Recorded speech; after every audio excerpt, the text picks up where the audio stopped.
আসসালামু আলাইকুম। ওই কবিতাটির নাম হলো মাগো ওয়া বরে, লিখেছেন কবি আবু জাফর ওবায়দুল্লাহ। কুমড়ো ফুয়ে ফুয়ে নুয়ে পড়েছে অতটা, সজনে ডাঁটায় ভরে গেছে গাছটা, আর আমি দাঁড়িয়ে বই শুকিয়ে রেখেছি। খোকা তুই কবে আসবি, কবে টুকি চিঠিটা পকেটে ছিল সেয়া আর রক্তে ভেজা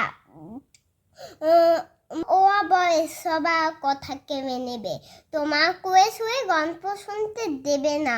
বড় মা তাই কি হয়, তাই তো আমার দেরি হচ্ছে।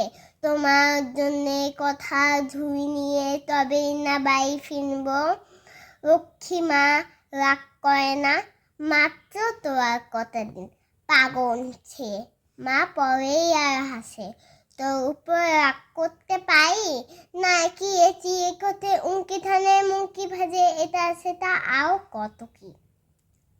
তা খোকা যে বাড়ি ফিরবে ক্লান্ত খোকা, কুমড়ো ফুল শুকিয়ে গিয়েছে, ঝরে পড়েছে ডাটা, পুরিয়াটা নেতানো খোকা এবি। ঝাপসা চোখে মাথা কায় উঠানে উঠানে, যেখানে খোকা সব শুকুনিয়া ব্যবহৃত করে। এখন মায়ের চোখে চৈত্রে রোদ পুড়িয়ে দেয় শকুনি দেয়। তারপরে দাওয়ায় বসে মা আবার ধান ভাঙে, বিন্নি ধানে খই ভাজে।